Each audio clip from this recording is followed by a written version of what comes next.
Hi, Angelarts. I am Roma Has, and this is my mock audition for your Ready Persona 1 campaign.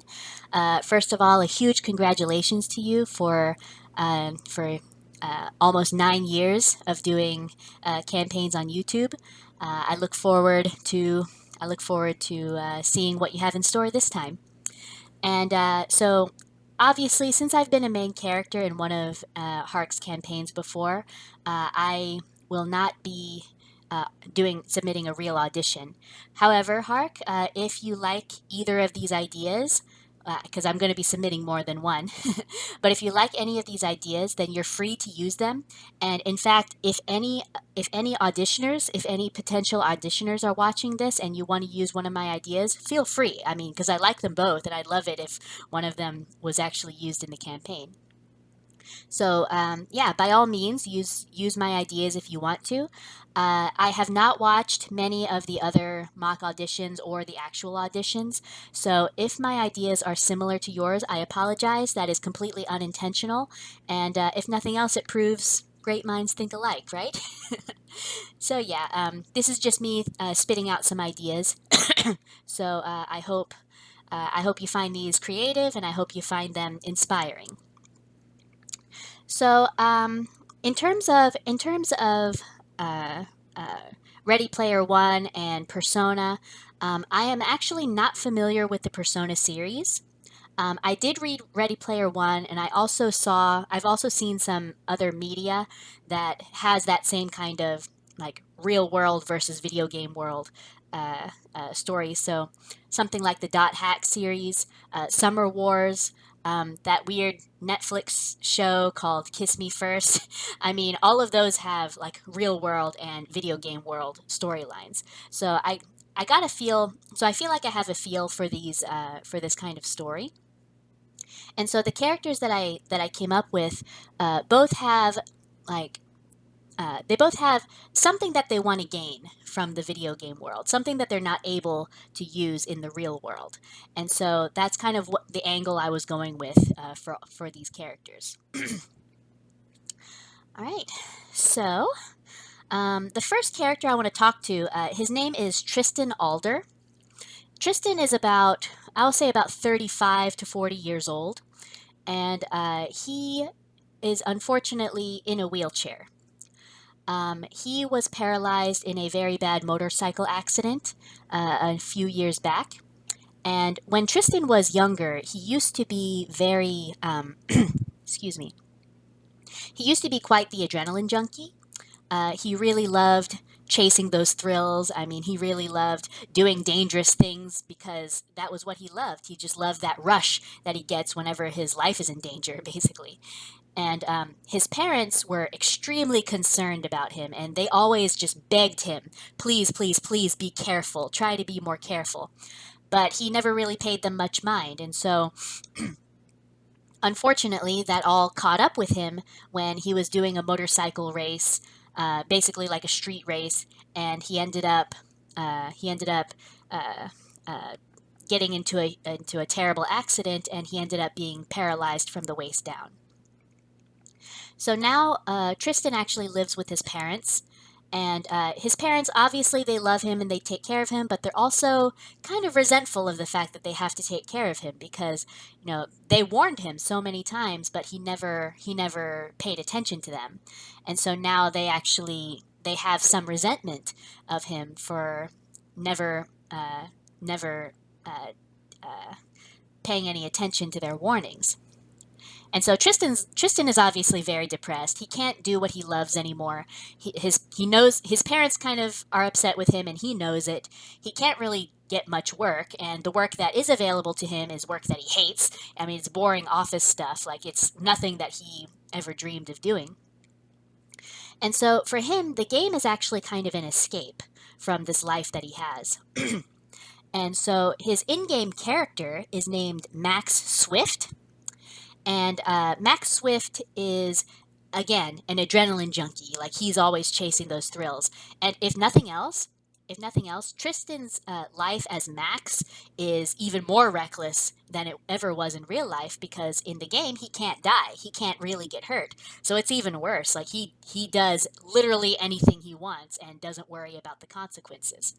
So in I imagine Max Swift being like a falcon avatar, a falcon type of character. So because falcons, they obviously fly very fast, and so I can see Tristan wanting to be something that allows him to move as quickly as possible.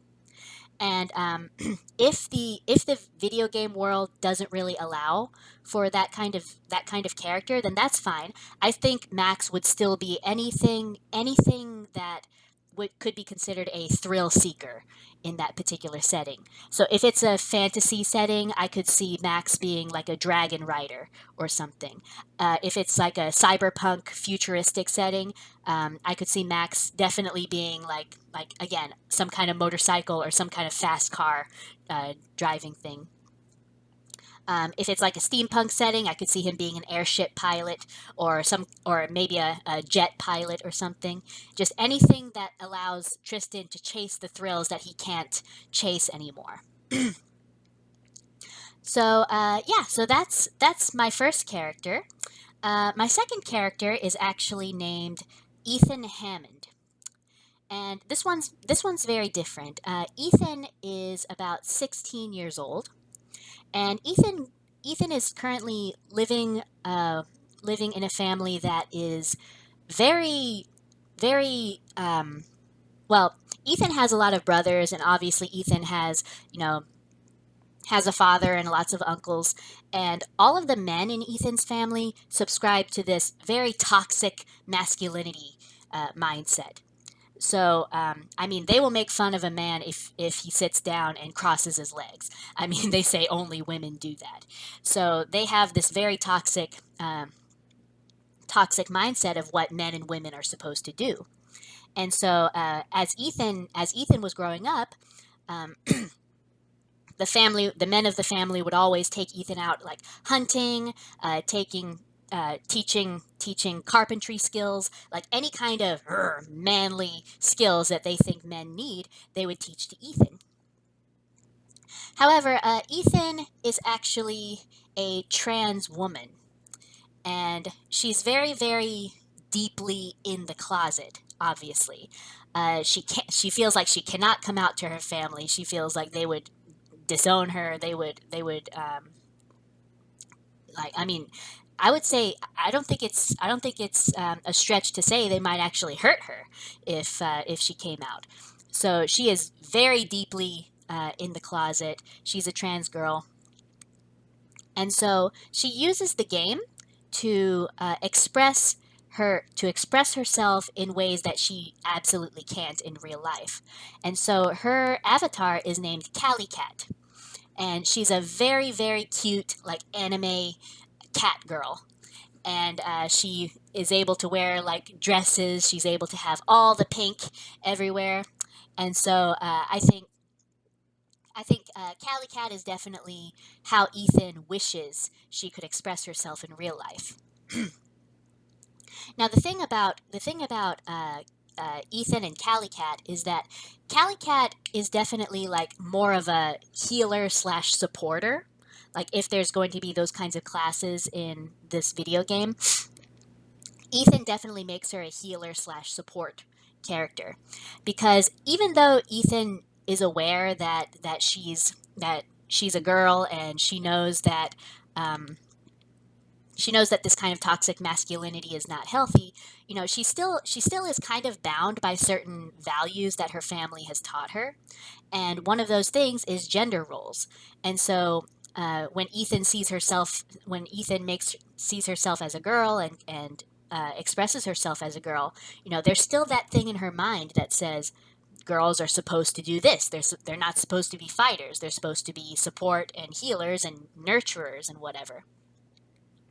And so my hope for Ethan in this game would be that she meets other people who can show her that that kind of mindset is not healthy, and that kind of like obviously, if a woman chooses to be a supporter or chooses to be a healer, that's perfectly fine. But women are not limited to that, and so I hope that someone could kind of open Ethan's eyes and help her realize that this kind of toxic masculinity is not good for her, but it's also not good for the women and men in her family either. The other women and the men in her family. And so maybe Ethan, if the cards fall right for Ethan, maybe Ethan could be the one to try to drive that change in her family to help people help everyone realize that this isn't a good thing. So that's kind of my hope for Ethan. My last character concept is actually not as fleshed out as the others are. Like, I don't even have a name or a gender. I envision her as a woman, so, I mean, subject to change, obviously.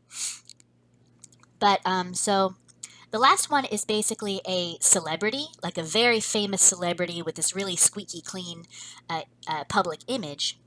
And she uses the game as kind of an outlet to uh, do all the things, get into all the trouble that she can't in real life.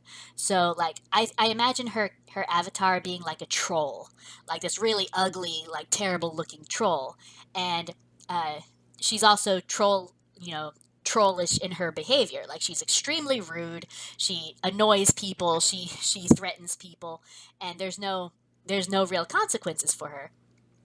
And the reason why she enjoys this is because, in real life, she has this squeaky clean image that she can never ruin.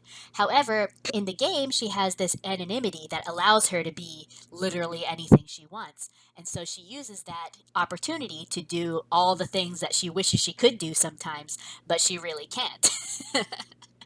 So that's kind of my third idea.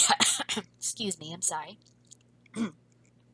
So, yeah, I hope you enjoy these three ideas. And like I said, if you ever want to use any of these ideas, feel free. I mean, I am totally fine if you steal these ideas. In fact, please steal these ideas because I like them.